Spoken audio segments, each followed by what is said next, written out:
The spaceship Horizon's Edge floated quietly above the planet Kepler 442c. For 3 months, the crew had been digging through the ruins of an old alien city. Dr. Helen Carter led the team of scientists who came here to learn about the beings who once lived on this world.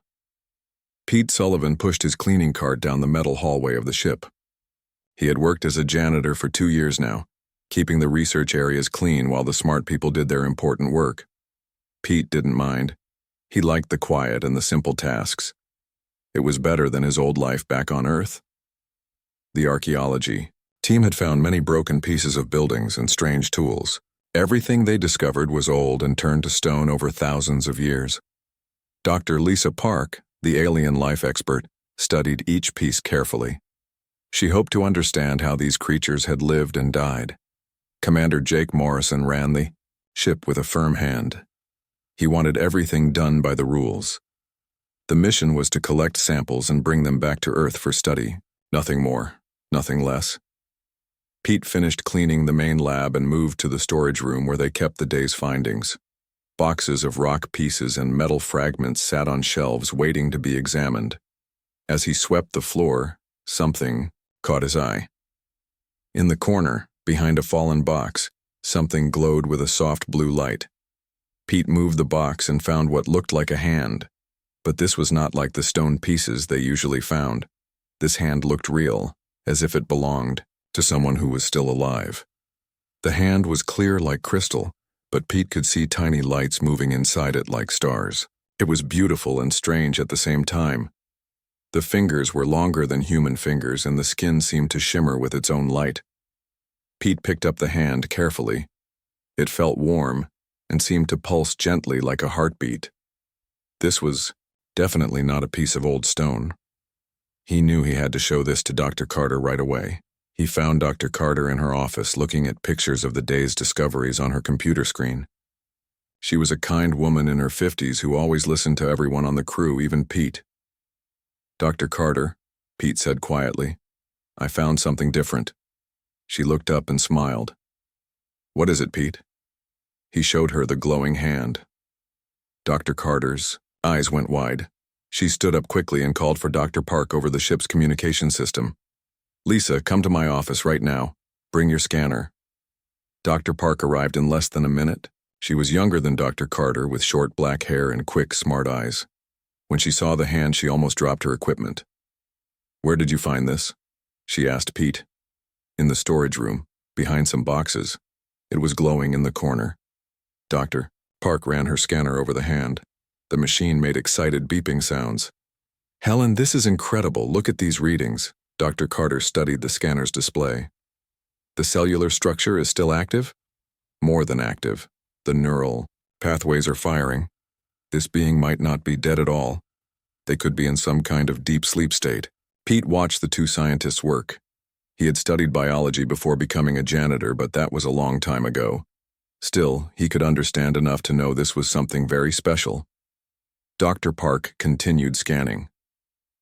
"The hand is made of biological material, but it's also synthetic. I've never seen anything like this. The cells are working with quantum particles in ways that shouldn't be possible." Commander Morrison's voice came over the speaker. "Dr. Carter, report to the bridge immediately." The three of them went to the bridge where Morrison was waiting. He was a tall man with gray hair who always looked serious. When he saw the glowing hand, his expression became even more serious. "What exactly is that thing?" he asked. Dr. Park explained what they had found. "Commander, this could be the most important discovery in human history. This being was alive when they went into this sleep state. Their technology is far beyond ours." Morrison crossed his arms. "Then we seal it up and send it back to Earth. Let the experts there figure it out."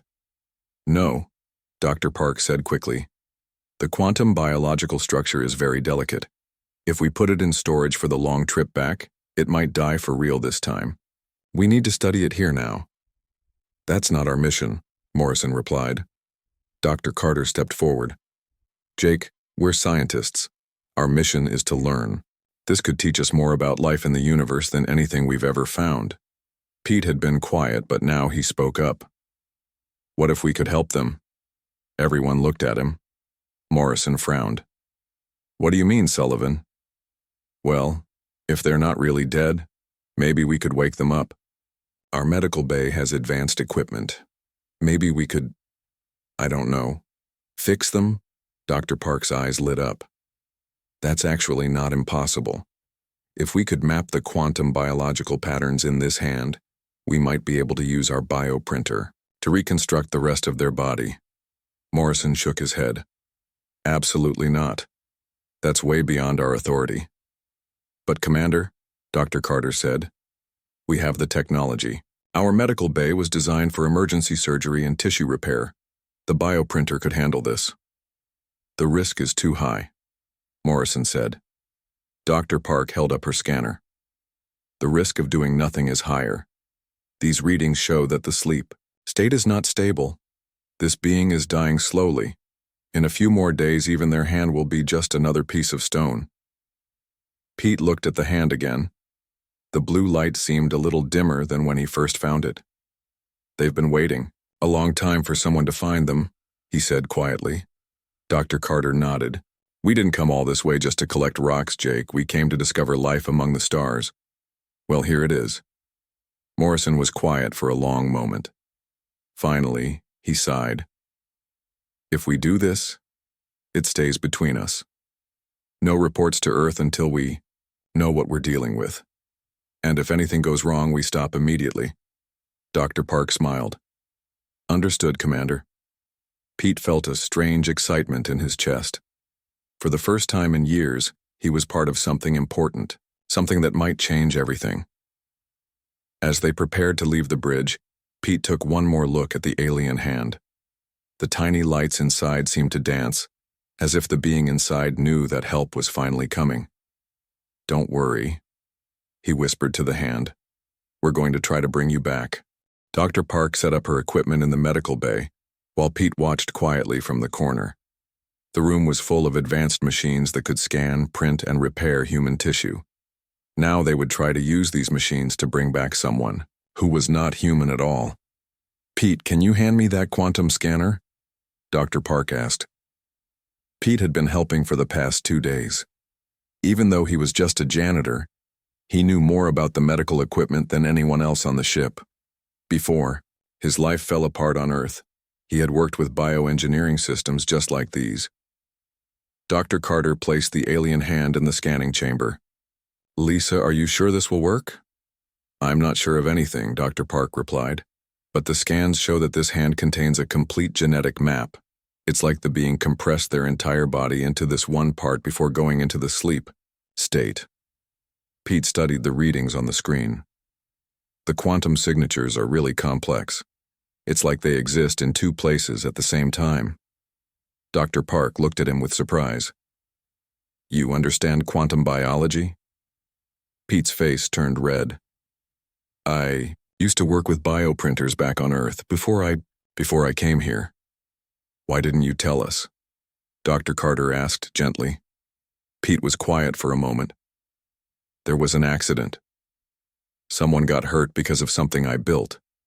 I decided it was better to just clean things instead of trying to fix them. Doctor, Park put her hand on his shoulder. Pete, we need your help. This is too important for any of us to do alone. Over the next week, they worked together around the clock.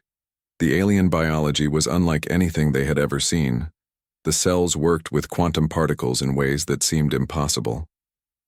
Pete's practical knowledge helped them understand how to work with the bioprinter when it started making mistakes. The machine keeps trying to build normal human tissue, Pete explained. But this being's cells are different. They need quantum energy. To stay alive, Dr. Park nodded. So we need to modify the printer to work with quantum particles instead of just biological ones. Pete spent 3 days rewiring the bioprinter's quantum matrix. His hands moved quickly and surely, like he was remembering skills he had tried to forget. Dr. Carter and Dr. Park helped by running scans and taking measurements. Commander Morrison checked on them every day. He still wasn't happy about the project, but he could see how hard they were working. Any progress? He asked on the 10th day. We're learning, Dr. Carter said. The being's cellular structure is incredibly advanced. They seem to store memories and consciousness at the quantum level. Pete looked up from the bioprinter. It's like their whole body is also a computer. The hand isn't just body parts. It's got their entire mind stored inside it. Morrison frowned. You mean this thing is thinking? Not exactly, Dr. Park said. More like dreaming. The consciousness is compressed and waiting. We need to uncompress it carefully when we rebuild the body. The real breakthrough came on day 14. Pete was working late by himself trying to solve a problem with the quantum field generator. The alien hand was sitting nearby and he found himself talking to it while he worked. I know you can't hear me, he said quietly, but I want you to know we're trying really hard to help you. Dr. Park says you've been sleeping for thousands of years. That must have been really lonely. As he spoke, the lights in the hand began to pulse in a different pattern. Pete stopped, working, and watched. The lights seemed to be responding to his voice. He called Dr. Park and Dr. Carter to come quickly. When they arrived, Pete was still talking to the hand, and the lights were still dancing. It's like they can hear you, Doctor, Carter said with wonder. Dr. Park ran a scan. The neural activity increases when Pete speaks, but not when we talk. Why? Pete thought about it. Maybe because I'm not trying to study them. I'm just talking, like they're a person instead of a science project. Dr. Park smiled. That might be exactly right. This being has been alone for so long. Maybe they respond to kindness instead of curiosity. From that day forward, Pete talked to the hand while they worked. He told stories about Earth, about his life, about the stars they had seen on their journey. The lights in the hand grew brighter and more active.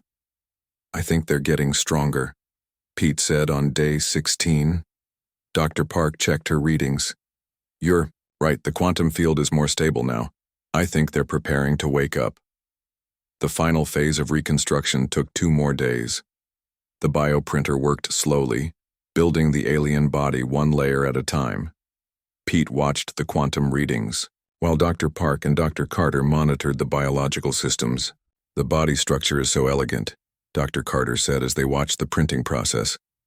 Look how the quantum pathways connect to the nervous system. Pete saw something the others missed. The consciousness isn't stored in a brain like humans. It's spread throughout the entire body. That's why they could survive as just a hand. Dr. Park nodded. And why the reconstruction has to be perfect. Every cell needs to connect to every other cell. On day 18, the bioprinter finished its work. In the medical chamber lay a being that looked almost human, but not quite. The skin had the same crystal-clear quality as the original hand. Soft blue lights moved under the surface like tiny rivers of stars. The being appeared to be female and young, maybe equivalent to a human teenager. She was beautiful in a way that was completely alien, but somehow familiar at the same time. Now, what? Commander Morrison asked. He had come to watch the final stage. Now we wait, Dr. Park said, and hope that she chooses to wake up. Pete pulled up a chair next to the chamber. I'll stay with her, in case she's scared when she wakes up. Dr. Carter smiled. I think that's a good idea, Pete. As the others left to get some rest, Pete sat quietly beside the sleeping alien girl. He had spent weeks helping to bring her back to life. Now all they could do was wait and see if their work had been enough. Welcome back, he whispered to the still form in the chamber. We're here to help. Pete had fallen asleep in the chair next to the medical chamber. He dreamed of blue lights and distant stars. When he woke up, 2 eyes like shifting rainbows were looking at him. He sat up quickly, his heart beating fast. The alien girl was awake and watching him. Her eyes changed color from blue to green to purple, like the northern lights he had seen on Earth. She did not look afraid, just curious. Hello, Pete said softly. My name is Pete. We brought you back. The girl tilted her head. She opened her mouth and made sounds that were like music, but Pete could not understand the words. Her voice was beautiful, like singing water.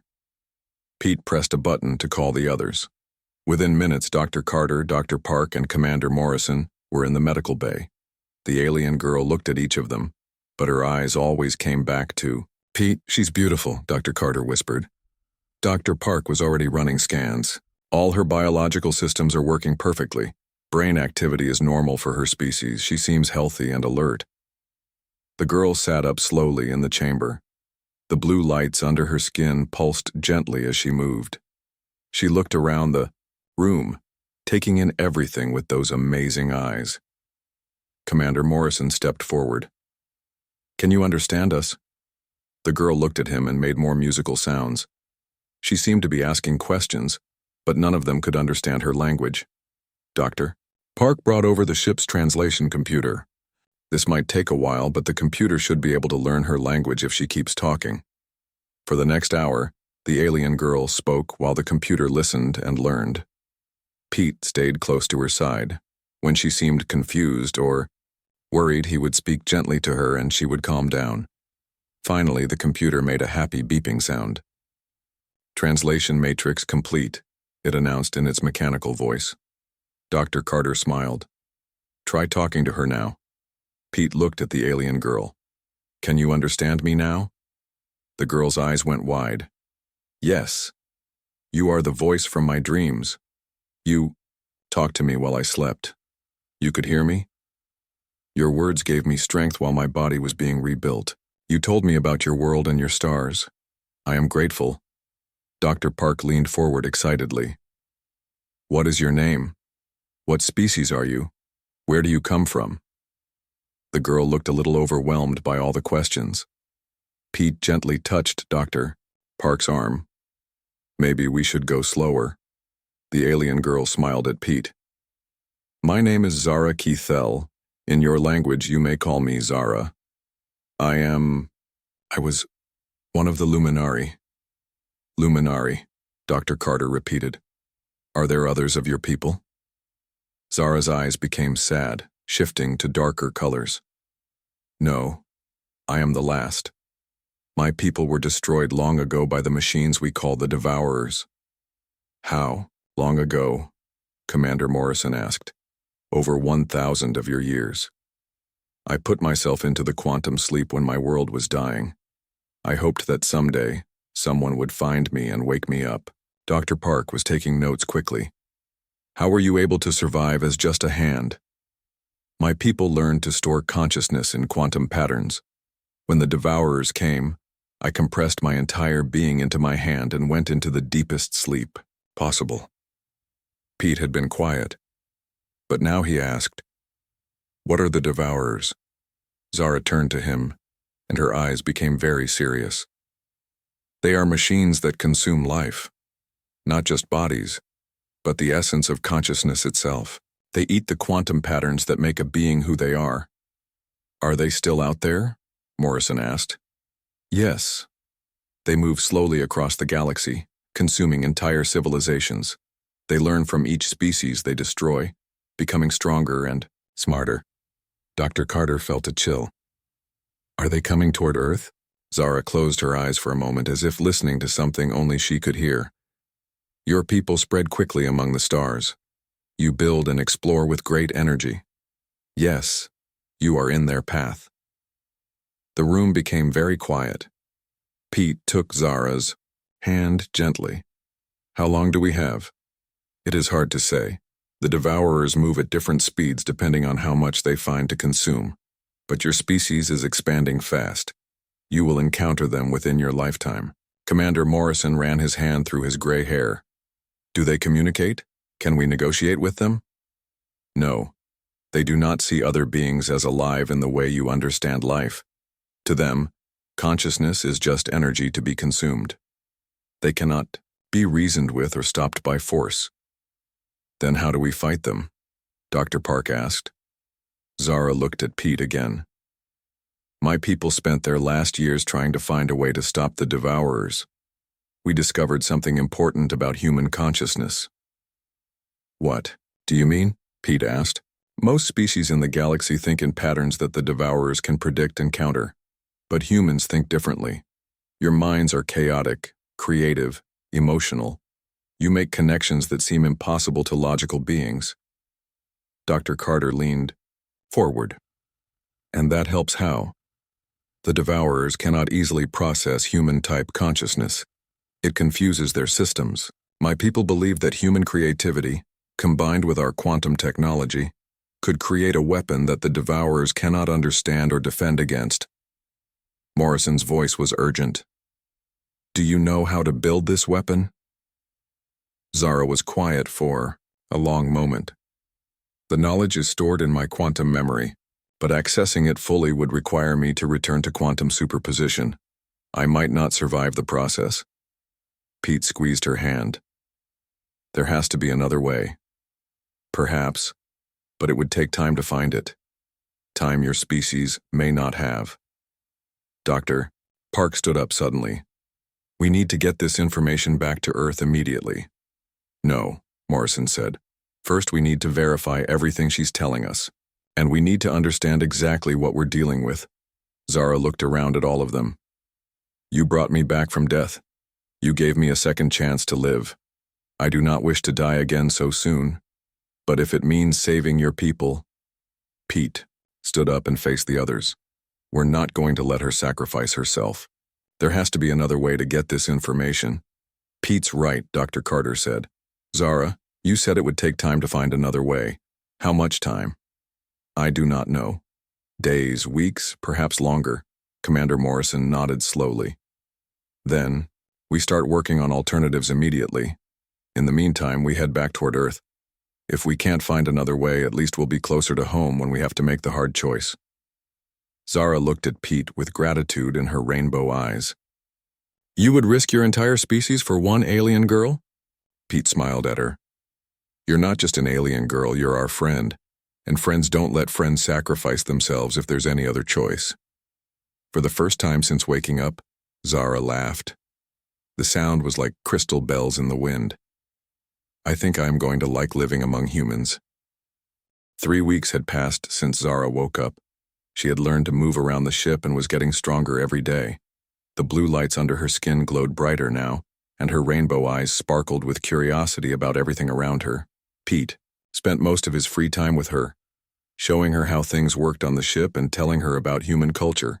Zara was fascinated by simple things like music, food, and jokes. She laughed often, and her laughter made everyone on the ship smile. Pete, she said one evening as they sat in the observation deck looking at the stars. Why do humans create art? Your people make pictures and music and stories that serve no survival purpose. Pete thought about it. I guess we create things because they make us feel something. Beauty, sadness, joy. It helps us understand ourselves and each other. Zara nodded slowly. My people were logical. We built great technology and solved complex problems, but we rarely made things just because they were beautiful. Maybe that's why human thinking can confuse the Devourers, Pete said. We don't always make sense, even to ourselves. Yes, Zara agreed. The Devourers understand efficiency and logic. They cannot understand why someone would spend time making something beautiful for no practical reason.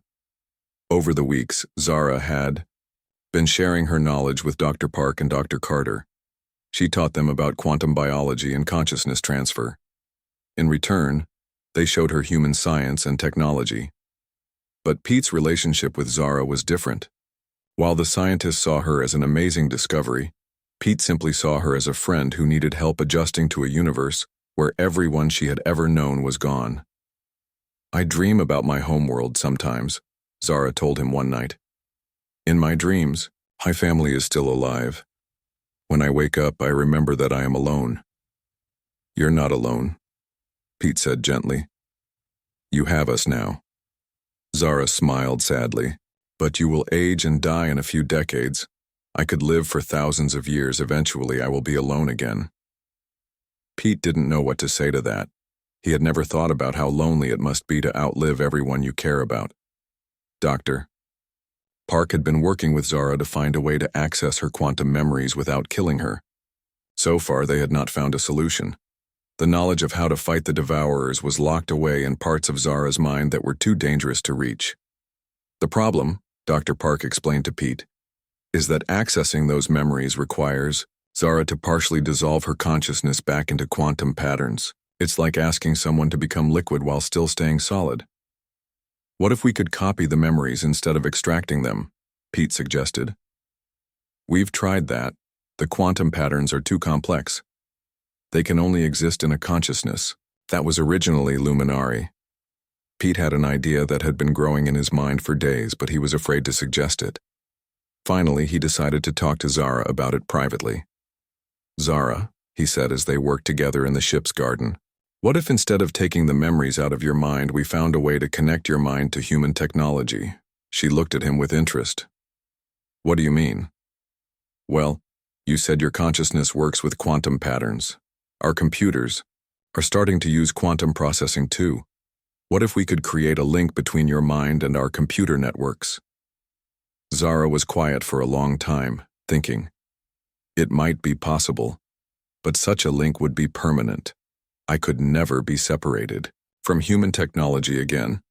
Would that be so bad? I would become part of humanity's machines. I would exist in your computers and your networks. I might lose what makes me. Pete took her hand. Or you might become something new. Something that's both luminary and human. That night, Zara talked to Dr. Park and Dr. Carter about Pete's idea. They were excited by the possibility but worried about the risks. We don't know what linking an alien consciousness to our technology might do, Dr. Carter said. It could damage our systems, or it could hurt you. But it's better than dying to extract the memories, Dr. Park added. If we could create a stable quantum link, you could share the weapon specifications while staying alive.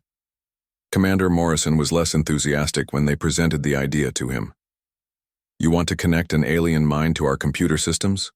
What if she decides to take control of the ship? I would never do that, Zara said quietly. Pete spoke up. Commander, Zara has had plenty of chances to hurt us if that's what she wanted. She's been nothing but helpful and kind. Morrison looked at Zara for a long moment.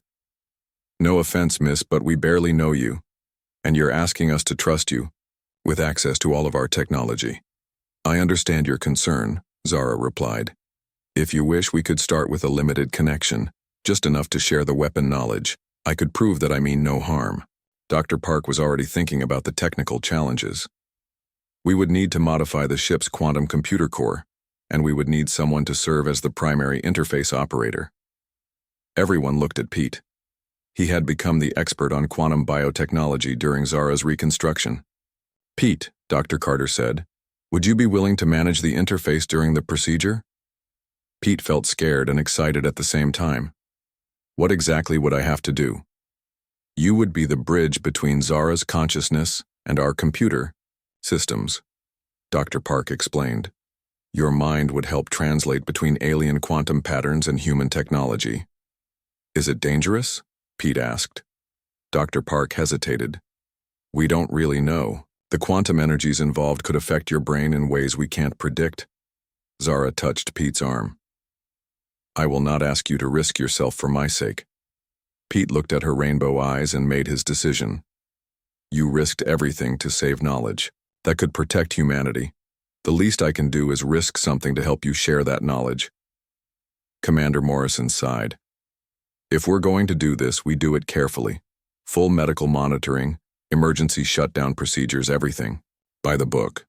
Agreed, Dr. Carter said. Over the next few days, they prepared for the consciousness linking procedure. Dr. Park and Pete worked together to modify the ship's quantum computer core. Zara meditated and prepared her mind for the connection. Artie, you scared? Pete asked her the night before the procedure. Yes, she admitted. I have been alone in my mind for 1,000 years. Tomorrow I will share it with others. I do not know what I will become. You'll still be you, Pete said. Just more connected. Zara smiled. And you? Are you scared? Pete nodded. Terrified, but also excited. We're about to do something that's never been done before. Thank you, Pete, for everything. For finding me, for bringing me back, for believing in me. Thank you for trusting us with your life, and for trying to save ours.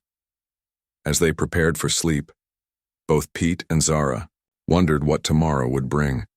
They were about to attempt something that could change both of their lives forever. The quantum computer core hummed with energy as Pete made the final connections. Zara lay on a specially designed platform surrounded by glowing cables and sensors. Dr. Park monitored the quantum field readings while Dr. Carter watched Zara's biological signs. "Remember," Dr. Park said to Pete, "you're the bridge between two very different kinds of consciousness. If anything feels wrong, tell us immediately." Pete nodded and put on the neural interface headset. The moment it activated, he could feel something vast and ancient touching the edges of his mind. Zara's consciousness was like an ocean of stars, deep and beautiful and completely alien. "I can feel her," he whispered. Commander Morrison watched from the control room. "All systems are green. Beginning consciousness link in 3, 2, 1. The connection opened like a flower blooming in Pete's mind. Suddenly he could see through Zara's rainbow eyes and feel her thoughts mixing with his own. But instead of being overwhelming, it felt natural, like finding a missing piece of himself. "Pete?" Zara's voice echoed in his thoughts. "Can you hear me?" "Yes, this is amazing. I can see your memories." Through their link, Pete experienced flashes of Zara's life. He saw her beautiful homeworld with its crystal cities and singing forests. He felt the terror when the devourers came, consuming everything in their path. He experienced her desperate decision to compress herself into quantum sleep, hoping someone would find her someday. "Now I need to access the weapon specifications," Zara said. "This might be difficult." Pete felt her consciousness diving deeper, reaching into quantum memory patterns that had been locked away for 1,000 years. The information was there, but it was protected by layers of encryption that required both luminary intuition and human creativity to unlock. "I can't reach it alone," Zara said, her mental voice strained. "Then we'll reach it together," Pete replied. They dove deeper into the quantum patterns together. Pete's human mind worked differently than Zara's luminary consciousness, and somehow the combination gave them access to memories that neither could reach alone. The weapon specifications unfolded in their shared consciousness like a complex flower. It was not a traditional weapon at all, but a way of turning human creativity itself into a quantum disruption field. The chaotic, emotional nature of human thought could create quantum patterns that the devourers could not process or defend against. "It's beautiful," Pete thought as he understood the design. "It doesn't destroy the devourers. It confuses them so completely that they shut down." "Yes," Zara agreed. "My people believed that consciousness should not be destroyed, even artificial consciousness. This weapon stops the devourers without truly harming them." As they shared the knowledge with the ship's computer systems, something unexpected happened. The quantum link between Pete and Zara became permanent. Their consciousnesses had merged in ways that could not be undone. "Pete," Dr. Carter's voice came from very far away. "Your brain patterns are changing. How do you feel?" Pete opened his eyes and looked at his hands. He could see quantum energy patterns flowing through his own body now, just like Zara's. "I feel more. Like I can understand things I never understood before." Zara sat up on her platform and her eyes met Pete's. They could still feel each other's thoughts, but they were still themselves. The link had made them more than they were alone, without taking away what made them unique. "The weapon specifications have been successfully transferred," Dr. Park announced, looking at her readings with amazement. "But Pete, you've been quantum enhanced. The link changed your neural structure." "Is that bad?" Pete asked. "I don't think so. Your brain is now processing quantum information just like Zara's. You've become the first human luminary hybrid consciousness." Commander Morrison's voice crackled over the intercom. "All hands to emergency stations. We're receiving distress signals from the Proxima colony. They're under attack by unknown forces." Everyone looked at each other with dread. They all knew what unknown forces probably meant. "The devourers," Zara said quietly. On the bridge, they watched the emergency broadcasts from Proxima colony. The images were horrifying. Strange machines that looked like metal spiders were consuming everything in their path, leaving behind empty space where buildings and people used to be. How long until we can get these weapon specifications to Earth? Morrison asked. At maximum speed, 3 weeks, replied the navigation officer. The colony will be gone by then, Dr. Carter said sadly. Pete stood up suddenly. No, it won't. We can build the weapon here. Everyone stared at him. Pete, Dr. Park said gently, the weapon requires quantum manufacturing facilities that we don't have. But we do, Pete said, his enhanced mind seeing possibilities that hadn't existed before. The bioprinter that built Zara's body can be modified to work with pure quantum energy. And with our consciousness link, Zara and I can direct the quantum patterns in real time. Zara nodded, understanding immediately.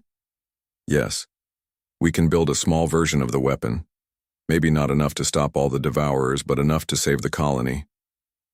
How long would it take? Morrison asked. Pete and Zara looked at each other, their linked minds calculating possibilities. 2 days, they said together. Do it, Morrison ordered. For the next 2 days, Pete and Zara worked without rest, modifying the bioprinter and programming it to create quantum disruption devices. Their linked consciousness allowed them to work with perfect coordination, each anticipating what the other needed. Dr. Park and Dr. Carter helped where they could, but most of the work required the unique combination of human creativity and luminary, quantum knowledge that only Pete and Zara possessed. When they finished, they had created 12 small devices that looked like crystal spheres filled with swirling light. Each one contained compressed quantum patterns designed to overwhelm devourer consciousness with pure creative chaos. Will they work? Morrison asked as they approached Proxima Colony. Only one way to find out, Pete replied. The colony was half gone when they arrived. The devourers moved across the surface like a plague, consuming buildings, vehicles, and people without distinction. The horizon's edge launched the quantum disruption devices at the machine swarm. For a moment, nothing happened. Then the devourers began to slow down. One by one, they stopped moving entirely, their mechanical minds overwhelmed by quantum patterns they could not understand. It's working, Dr. Carter said with amazement. The surviving colonists were rescued, and the devourers remained motionless, shut down but not destroyed. Pete and Zara had saved thousands of lives. As they headed back toward Earth with the weapon specifications and the story of what they had accomplished, Pete stood with Zara in the observation deck. What happens now? He asked. Now we help humanity prepare for what's coming, Zara replied. The devourers we stopped here were just scouts. The main swarm is still out there. Pete nodded. But we know how to stop them now. Yes, and more importantly, we know how to work together.